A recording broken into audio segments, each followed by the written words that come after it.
Boa tarde a todos. Boa tarde. Que a paz de Jesus esteja em nossos corações. Vamos então todos nós hoje nos conduzindo nesta harmonia que a casa nos oferta, na verdade, em que José de Mococa nos ajuda, em que estamos sempre buscando a nossa melhora intrínseca, a nossa melhora interior, lembrando de que sempre podemos estar sendo melhores do que ontem. Depende de nós fazermos um presente diferenciado, aproveitarmos a oportunidade do agora, pois depois nós nos arrependemos do que deixamos de fazer. Mas quando estamos com o presente em nossas mãos, nós deixamos de aproveitá-los e acabamos então deixando aquela beleza que está em nós mofar de uma certa forma ou se entristecer. Então vamos alegrar-nos pelo minuto, alegrar-nos mesmo diante das nossas dificuldades, dos nossos problemas, porque sempre há esperança em quem acredita no Mestre. Sempre há esperança em quem acredita de que poderá ter um futuro melhor. E vamos assim conduzindo os nossos pensamentos, pois quanto mais positividade tivermos, melhormente estaremos diante ou de acordo com os espíritos de luz. Então, sei que as coisas são difíceis no mundo, mas precisamos estar entendendo que nada acontece por acaso. Temos o porquê estarmos aqui, temos o porquê passarmos por esses momentos. Não é Deus que nos pune, como a gente já sabe, é nós mesmos que buscamos isso no nosso passado, no pretérito. Mas vamos modificar para que quando chegarmos no futuro não pensemos novamente: ah, mas o meu pretérito não foi tão bom. Vamos fazer um presente bom, bacana, um presente realmente, como diz o nome, né? Presente de Deus, e aproveitá-los neste minuto maravilhoso. E hoje vamos aproveitá-lo através da palestra da nossa irmãzinha Sandra, que vai nos brindar com a palestra, e o tema vai ser coragem, né? Para que a gente tenha realmente bastante coragem hoje, né? Já para ser positivo mesmo, ela vai nos trazer mais positividade ainda, tá bom? Fica à vontade, Sandra, boa palestra. Boa tarde, gente. Tudo bem com vocês? Boa tarde. Boa tarde a quem se encontra presente fisicamente. Boa tarde àqueles que se encontram presente, que os nossos olhos não veem. Boa tarde àqueles que vão nos assistir por meio das redes sociais em outros momentos, que agora a tecnologia é a nosso benefício. A gente tem a oportunidade divina de gravar algumas falas, deixar registrado, e que a gente consiga se debruçar sobre elas, seja qual for o tempo, o dia e o horário que nos aprouver. Então, você que vai nos assistir em outros momentos, seja muito bem-vindo. Nós somos a Instituição Beneficente José de Mococa, estamos localizados na capital São Paulo. Hoje é uma tarde de sábado, hoje é dia 9 de setembro do ano de 2023. Estamos no mês de setembro, é um mês em que se dialoga, chama atenção, procura conversar, procura olhar e procura refletir um pouco acerca do tema suicídio. E aí existem várias correntes no mundo afora. Existem correntes de pessoas que dizem que algumas datas e algumas comemorações são desnecessárias. Existem correntes que dizem que Dia dos Pais não se deve comemorar, Dia das Mães não se deve comemorar, que algumas datas não se deve comemorar e que a gente deve pensar e refletir naquilo sempre. Mas, independente de qual seja a corrente que a gente esteja, como no mundo se fala acerca do mês de setembro do ano do suicídio, nós vamos abordar um pouquinho acerca desse olhar. A gente vai conversar um pouquinho o porquê. Porque no mundo afora se fazem dores muito profundas. A gente vai no médico porque está mancando, porque o pé está doído, porque a cabeça dói, porque machucou alguma parte do corpo, porque quebrou e tem algum osso exposto. E existem um número muito grande, hoje como uma grande epidemia dos problemas da alma. Existe uma grande epidemia das depressões, das fobias, dos medos, das ansiedades. E essa epidemia se dá de uma maneira tão dolorosa e tão impactante Que a gente às vezes tem vontade de ir no hospital e por vezes não vai porque não sabe verbalizar o que tem.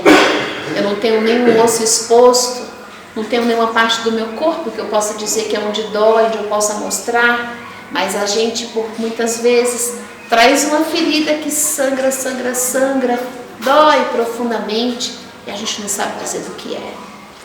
São depressões. As áreas médicas do mundo inteiro chamam a nossa atenção acerca do cuidado com as doenças mentais, acerca do cuidado com as doenças da alma. E os números em contrapartida crescem absurdamente, dolorosamente, de pessoas que diante por vezes de dores tão profundas e tão indescritíveis através do verbo, que caminham pelos caminhos dolorosos pela via do suicídio.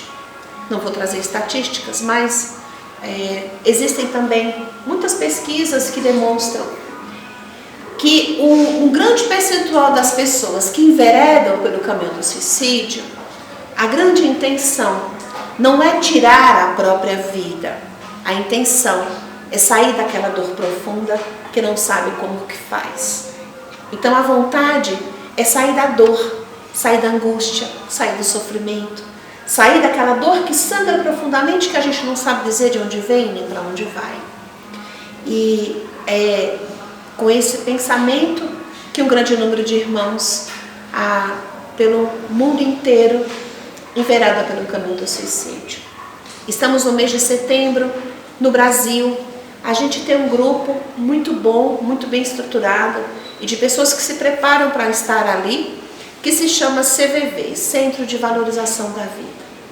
É um grupo que atua, tem telefones gratuitos, eles têm atendimento pelo WhatsApp, eles têm e-mail, eles têm uma central de atendimento em que a gente consegue ser atendido 24 horas por dia, de forma silenciosa no sentido de que o que for falado ali não vai ser dividido com outras pessoas. Eles têm um grande cuidado no anonimato e no afeto para quem está em momentos profundamente angustiosos.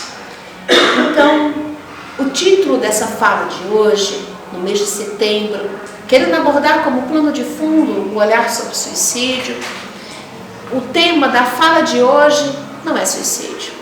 O tema da fala de hoje é coragem. Coragem. Por que coragem? Porque tem um livro da psicografia de Chico Xavier, com vários autores, e que tem por título Coragem. Esse livro a gente tem conversado um pouquinho a respeito dele nas reuniões de sexta-feira. E por que coragem? Tem lições magníficas, e dentre as quais tem algumas de Emmanuel, dizendo, tem uma delas que tem por título Depressões. E aí Emmanuel fala nessa lição, que quando a tristeza se aproxima do nosso coração, do nosso íntimo, da nossa vida, que a gente procure reunir forças e ficar de pé e pense, só um pouquinho mais, só um instante a mais, que a gente consiga, nos momentos de tristeza que faz parte da vida de todos nós, momentos de dores faz parte da vida de todos nós, e é natural. Tem dias que a gente está mais alegre, tem dias que a gente está mais entristecido, que esse é o processo da vida. Mas quando essa tristeza caminhar, fizer uma curva a mais, e nessa curva a mais, essa for uma tristeza que demora mais tempo para passar, que persista, que doa mais do que nas outras vezes doeu, é hora da gente buscar ajuda.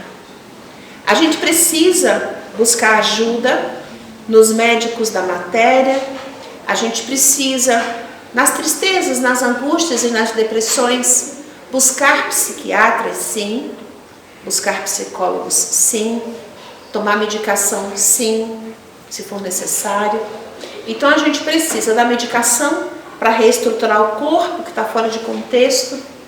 A gente precisa de diálogo, a gente precisa buscar especialistas que estudaram e se prepararam para aquilo, para a gente conseguir conversar com pessoas que são profissionais naquela área, para nos ajudar também a tratar através do verbo, através da fala.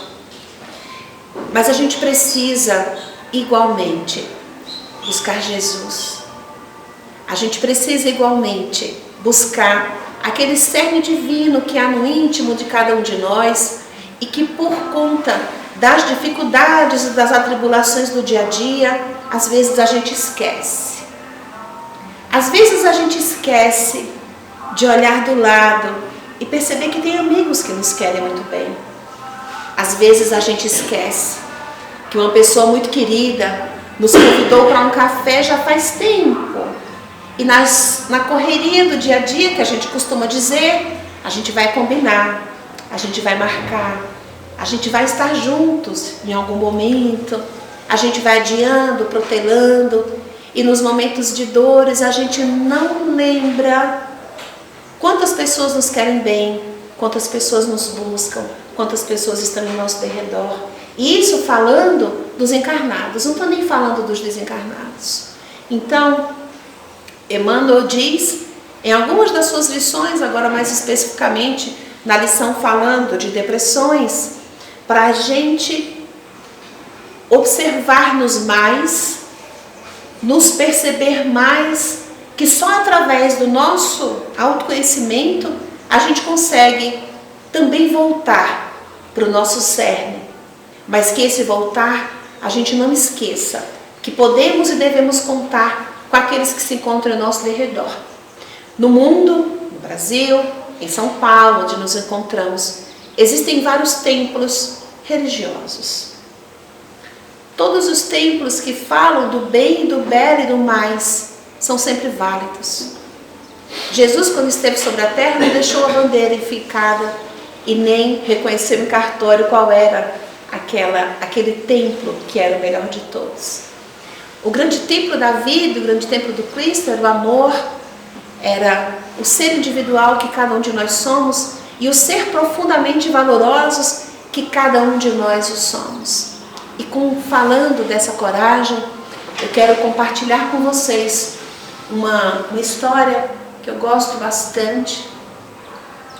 E para isso, eu quero convidá-los que a gente volte um pouquinho no tempo. Mais especificamente 7 décadas atrás, há 68 anos atrás, numa data que foi no dia de 26 de agosto do ano de 1955. Falando de Chico Xavier, que independente de qual seja a nossa religião, é um personagem que em algum momento a gente já ouviu falar a respeito dele. E aí no ano de 1954, 53, no interior de Minas Gerais, havia um dos centros, um deles se chamava Meimei, era dirigida por Arnaldo Rocha, que quando Meimei estava encarnado, eles foram casados, ela desencarnou muito jovem, antes de completar os 23 anos de idade, ela e Arnaldo Rocha tinham essa idade. E aí, essa vivência de 1955 aconteceu lá em Minas Gerais, num centro espírita que se chama Meimei. A gente ouve falar de Chico sempre com a mediunidade de psicografia, aquela mediunidade em que o médium escreve e traz cartas, relatos, livros.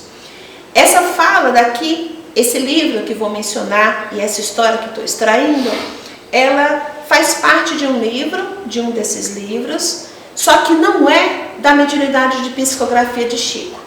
Esse livro foi construído através da mediunidade psicofônica, em que o médium fala, um espírito se aproxima do médium, começa a falar, e essas falas foram gravadas e depois se transformaram em livros. Isso se deu no ano de 1954, 1954 e 1955. Essas falas foram gravadas dentro do período de um ano, aconteciam as falas mediúnicas, e a última fala era sempre de um mentor conduzido pela espiritualidade maior, ou de um irmão que ali estivesse, sempre conduzido pela espiritualidade maior. Isso se dava na reunião que se chama reunião mediúnica. É o mesmo que nós teremos hoje, aqui nessa casa no final do dia. E acontece em muitas casas espíritas. O que é uma reunião mediúnica? A gente se encontra num centro espírita, No nosso caso, por exemplo, a gente tem atividades durante o dia, tem palestra, e à noite, a nossa última reunião, ficam apenas os médiuns que participam desse tipo de trabalho, ficam em redor de uma mesa, as reuniões vão se dando com prece, dirigida por alguém que é o doutrinador, o dialogador, e vêm espíritos e dialogam, contam as suas histórias, trazem as suas experiências. É uma sessão de terapia, na verdade.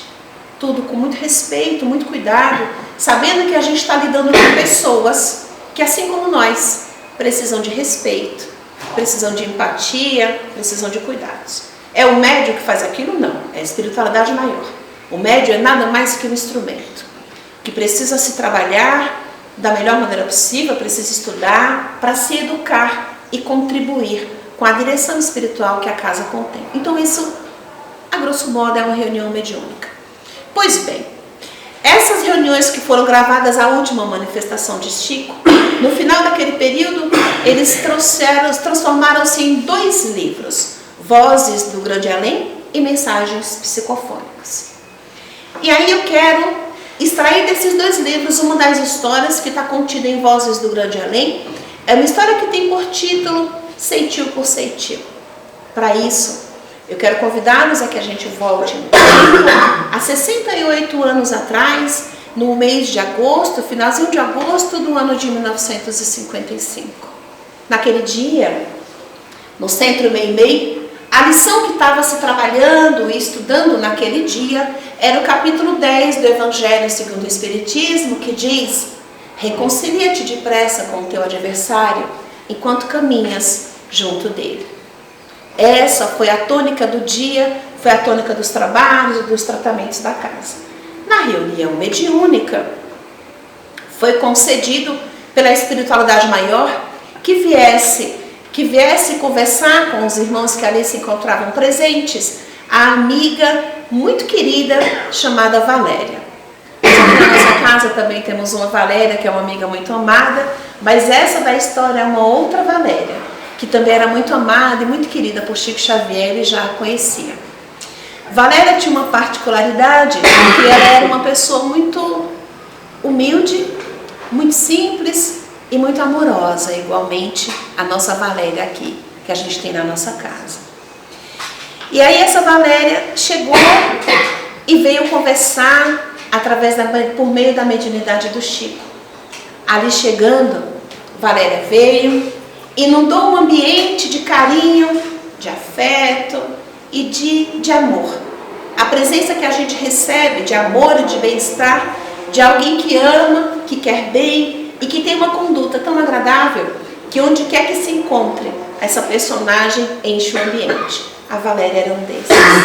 E aí ela disse que ali estava naquela noite de agosto de 1955, já agradecida ao plano maior da vida e à espiritualidade responsável pelos trabalhos, pela oportunidade de ali ela se encontrar e poder trazer o seu verbo, contar um pouquinho da sua história na última encarnação que Valéria teve na Terra.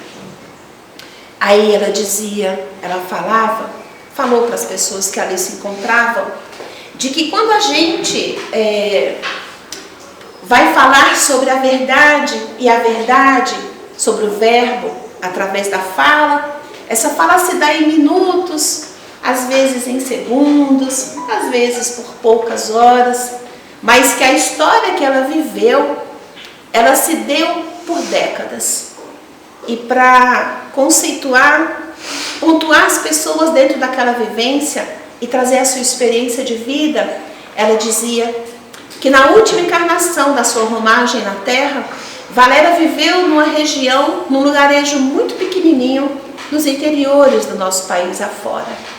E nessas vivências, nesse vilarejo, ela foi uma pessoa muito simples, muito humilde, mas trazia consigo todos os predicados e todos os adjetivos que constituem uma pessoa de boa índole. Valéria, naquela sua última existência, havia sido uma pessoa de bem, devotada ao Cristo, boa, benquista e amada por todos que passaram pela sua vida. Fossem parentes, amigos, no campo social, onde quer que Valéria vivia, ela era muito querida. E onde ela chegava, as pessoas sempre a recebiam com muita festa e com muita boa vontade. Naquela romagem, naquela vida simples e humilde, mas feliz, houve um período em que Valéria declarou que foi o momento de maior felicidade naquela sua existência.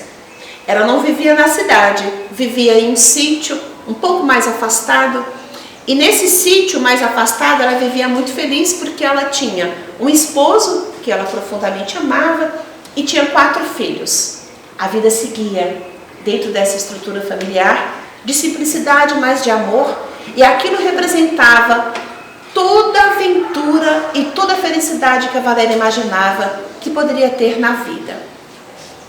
A vida foi se dando, até que certa feita algo de diferente aconteceu com ela, porque ela estava percebendo que alguma coisa na sua saúde física não estava caminhando bem, alguma coisa estava fora de contexto, precisou procurar um médico. E aí Valéria iniciou num tratamento, num acompanhamento médico. Ela precisava sair do sítio e ir para a cidade para passar no médico. E aí o médico fez algumas consultas, pediu alguns exames e ela, certa feita, voltou no médico para que ele desse o veredito do que ela realmente tinha, o que estava acontecendo, que mudanças eram aquelas que ela via que alguma coisa não estava caminhando bem, mas não sabia dizer o nome daquilo. Mas o seu íntimo mostrava que não era algo de muito simples. Ela não sabia dar nome, não sabia dizer o que estava se passando, mas o seu íntimo sabia que não era coisa muito boa. Ela foi no médico e aquele dia fez uma mudança, representou uma mudança extremamente profunda na sua vida. Valéria retornou para casa depois da consulta ao médico, transtornada e pensando como querer falar aquilo que o médico disse para sua família.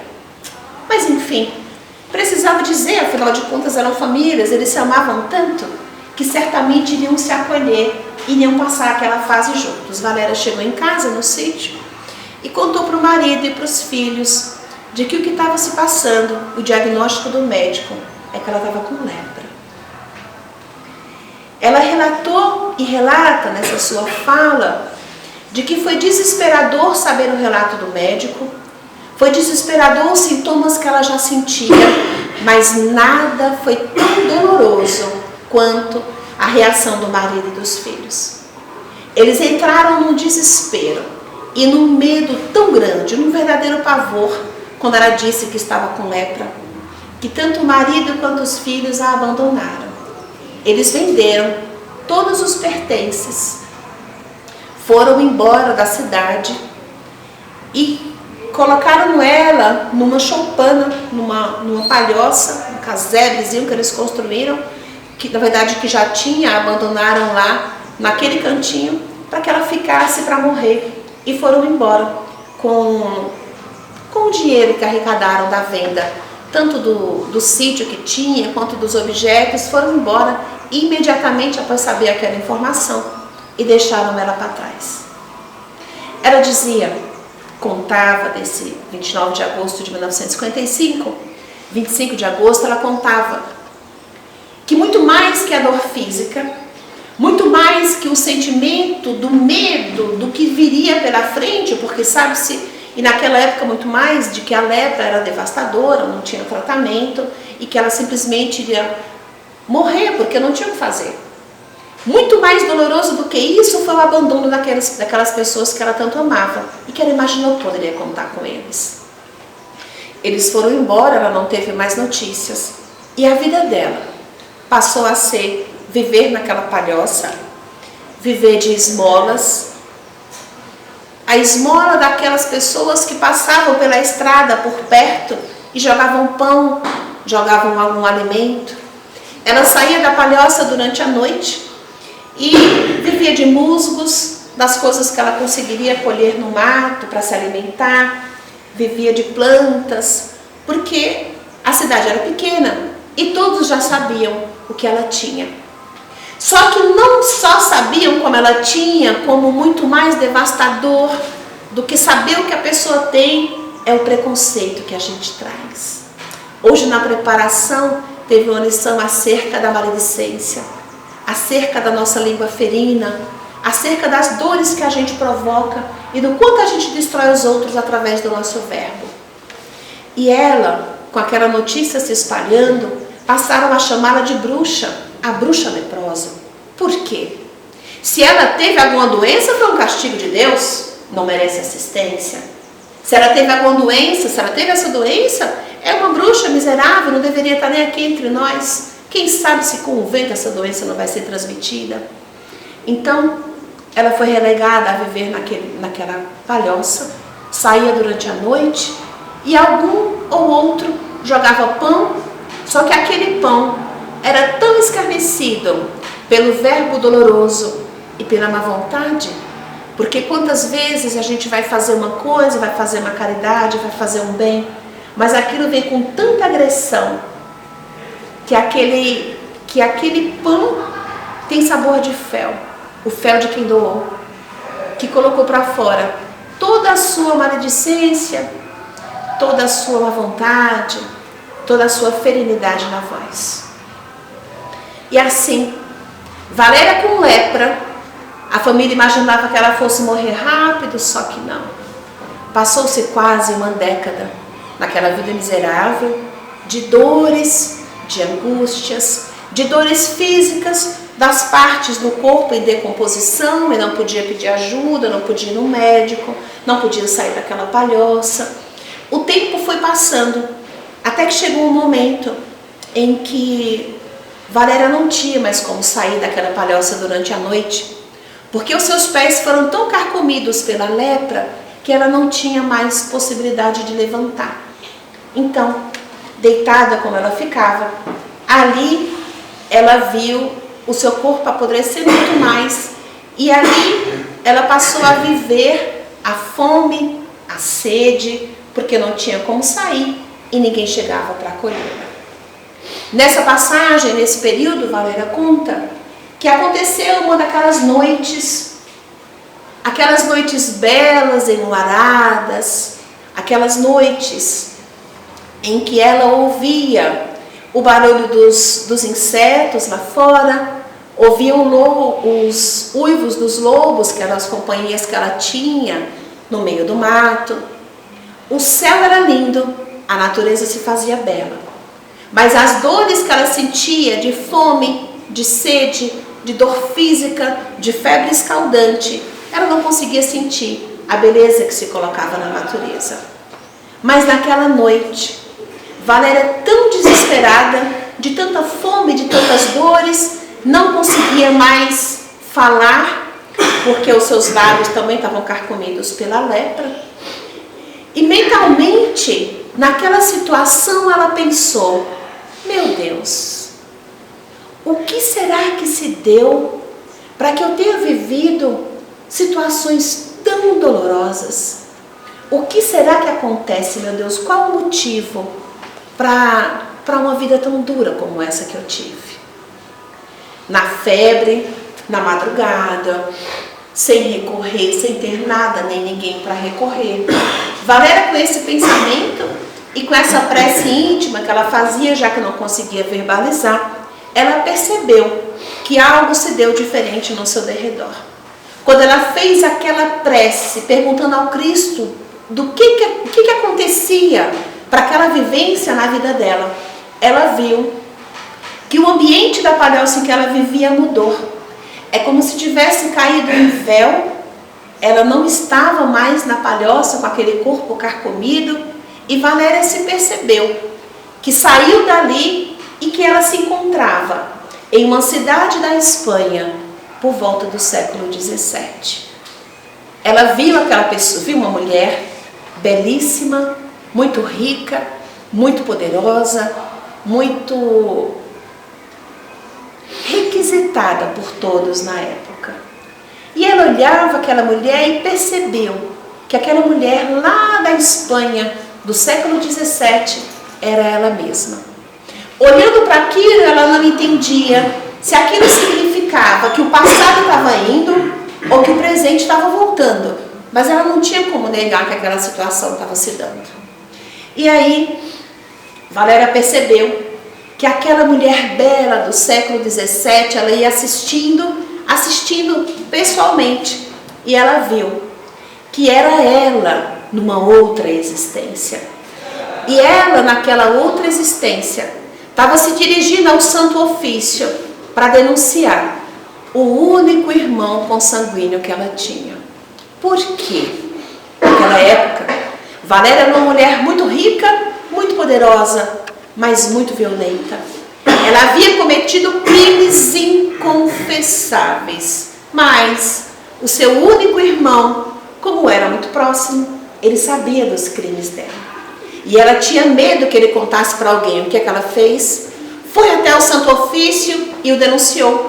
Os crimes que ela cometia, ela denunciou que era o irmão que fazia. E como irmã, ela conseguiria provar. Essa sua atitude naquela época fez com que o irmão fosse arrancado da esposa e dos filhos. Ele tinha um lar feliz e era um homem de muita ética. Por conta da denúncia da irmã, ele foi retirado da família pela Inquisição, foi jogado num calabouço. E lá viveu por um tempo, sofrendo, agonizando, sem comida, sem atendimento, sem visitas, sem nada que possa representar algo para a dignidade humana. Como ele não morria, Valéria era influente, sabia que o irmão não morria, que era isso que ela queria, ela retornou ao Santo Ofício e exigiu que, diante daquelas acusações que ela havia feito, aquele criminoso deveria morrer através do fogo. Assim se deu. A justiça da Inquisição da época mandou que incendiassem aquele prisioneiro. E ela, assistindo tudo aquilo, ela conta que estava presente, que viu o irmão ser queimado. Ela ouvia os gritos de desespero, os pedidos de misericórdia que ele tinha com aquelas pessoas em derredor. Ninguém o socorreu, ninguém assistia, ninguém teve misericórdia. E ela presente assistindo.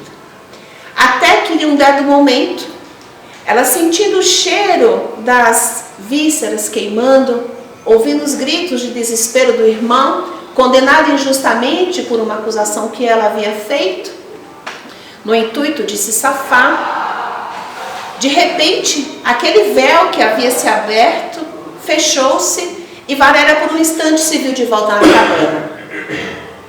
Ela se viu novamente naquele corpo em putrefação, deitada naquele leito, com aquele cheiro insuportável de carne humana apodrecida. E ela não sabia o que era aquilo, o que significava. O passado voltou, o presente que foi, mas ela não tinha como discutir, porque era muito real. Era um encontro dela com ela mesma. Ainda entonteada com esses sentimentos, Valéria percebeu, ouviu a voz de dois rapazes que caminhavam próximo da choupana numa estrada próxima. Eles conversando diziam: será que você sabe como é que está a bruxa leprosa? O outro respondeu: não, imagina, ninguém tem notícias dela, pelo cheiro de podre, deve ter morrido. E o outro disse: por nossa própria segurança, a gente deve tomar providências para que os corvos não contaminem toda a cidade com essa doente apodrecida e morta. Aí o outro disse: você tem razão, é melhor a gente fazer isso.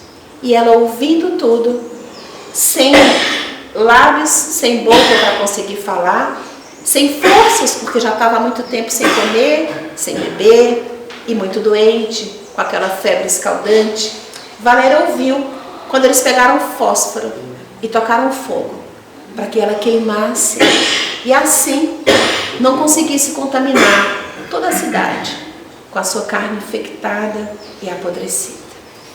Ela ouviu aquilo, ouviu eles dando risada, ouviu eles indo embora, ouviu e sentiu as labaredas chegando, o ambiente ficando mais quente. Valéria sentiu toda a choupana ensopando e queimando, foi queimando o seu corpo. Ela não conseguia gritar, não conseguia pedir ajuda, não conseguia levantar para sair dali, porque não tinha mais corpo, o corpo não respondia, mas a consciência ainda estava lúcida. Ela sentiu seu corpo inteiro queimando. Quando uma coisa muito interessante ela relata, que ela percebia e sentia todo o corpo queimando, e quando o seu corpo tinha se transformado em cinzas, ela viu a si mesma, levantando-se e erguendo-se, agora vestida belamente, com roupas alvas, com o corpo intacto, de uma grande beleza que ela não tinha ideia que tinha. Ela olhava para si, olhava para as mãos, olhava para os pés, que agora se encontravam inteiros, olhava para o rosto, tocava em si mesma, sentindo de que ela já não era mais aquela leprosa. O que acontecia?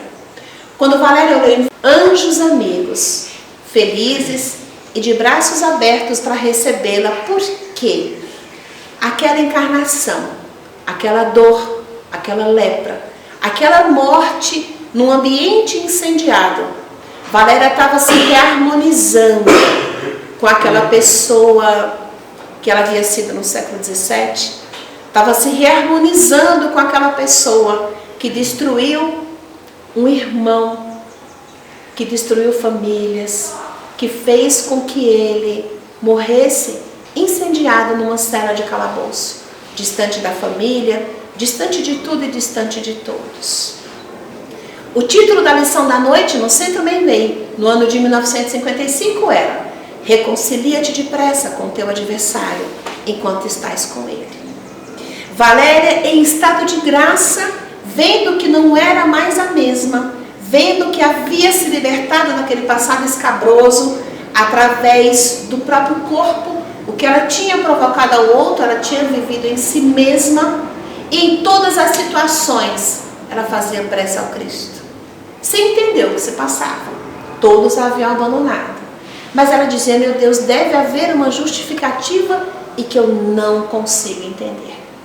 Diante daquela cena do seu corpo em cinzas, mas ela reerguendo-se como um grande anjo que a partir dali se tornaria, ela coloca-se de joelhos, agradece a Deus por aquela lepra que carcomiu a sua vida até então, agradece a Deus pelo abandono da família e agradece a Deus por ter vivido, por ter morrido incendiada e ter experimentado o quão doloroso foi causar a dor nos outros. E ela diz, ela termina dizendo: reconcilia-te depressa com o teu adversário, enquanto estás a caminho com ele. Porque a vida nos cobra centil por centil daquilo que a gente constrói, daquilo que a gente planta nas pessoas ao nosso derredor. Essa é a história de Valéria, inserida no livro Vozes do Grande Além. E onde eu quero chegar com isso? Tem uma fala que diz de um maravilhoso psiquiatra que se chama Viktor Frankl, em busca de sentido. Viktor Frankl ele foi aprisionado pelas tropas de Hitler, viveu situações dolorosas, muito difíceis e sobreviveu. Ele escreveu grandes teorias que são aplicadas no universo da psicologia e da psiquiatria, e diz que cada um de nós temos sentidos profundos na nossa vida. Às vezes a gente esquece, e é nesse esquecer que muitos dos nossos irmãos resvalam pelo caminho, pelo pensamento e pelo olhar do suicídio.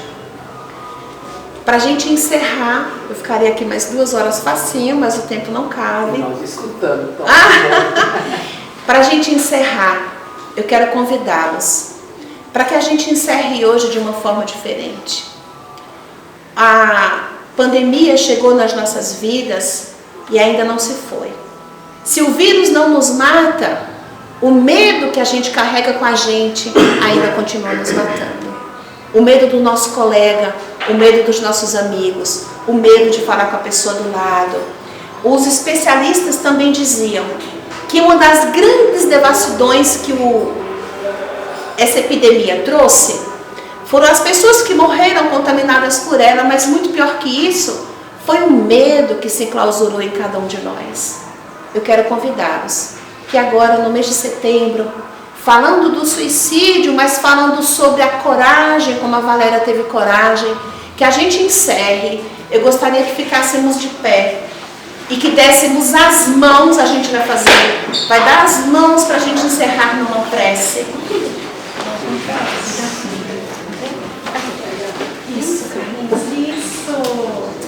Isso. Vamos dar as mãos que a gente vai falar de Jesus. Vamos dar as mãos que a gente vai falar de amor. Vamos dar as mãos que a gente vai falar de bem-querer. Isso. Junta ali. Isso. Isso. 1, 2, 3. 1. Respiremos fundo. A presença de cada um de nós aqui, no momento das nossas vidas, é resultante de muito amor. 2. Respiremos fundo. Existem grandes anjos em nosso derredor. Imagina a Valéria numa choupana, em um lugar que ninguém a vê, que todo mundo tem medo, e na hora do seu desencarne, ela viu que haviam muitos anjos do lado dela. Assim somos nós. Existem muitos anjos ao nosso derredor. E 3, quero convidá-los que, respirando fundo, façamos a oração que diz: Ave Maria, cheia de graças, o Senhor é convosco. Bendita sois vós entre as mulheres, bendito é o fruto do vosso ventre, Jesus. Santa Maria, Mãe de Jesus, rogai por nós, pecadores, agora e na hora da nossa libertação. Deus, nosso Pai, Jesus, nosso Divino Mestre, que essa prece eleve-se até os planos maiores da vida e seja devolvida a benefício de nós que aqui nos encontramos, encarnados e desencarnados, como uma grande chuva de pétalas de rosas, a nos envolver, a nos amparar, a nos acolher. A gente tem 2 minutos para dar um abraço. Vamos, gente? Que a poderia nos tirar.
Gente, olha, a gente se empolga quando fala de abraço, né? A gente precisa fazer uma palestra só para se abraçar, né? Eu quero agradecer a cada um de vocês que se fizeram presentes. Eu quero agradecer também a quem for nos acompanhar pelas redes sociais, quem for nos acompanhar através das redes sociais. Mesmo que esteja sozinho, faça a mesma coisa. Faça uma prece, feche os olhos, que a gente vai ter mentores e anjos amigos ao nosso redor. Abrace-se, abrace-se. Veja o quanto somos valiosos e quanto cada um de nós somos importantes. Eu quero agradecer muito e lembrem, coragem. Coragem para viver, coragem para ficar de pé, coragem para fazer uma prece e coragem para levantar todos os instantes. A gente pode cair 100 vezes, mas tem que levantar 101. Muito boa tarde, obrigada a todos. Obrigada.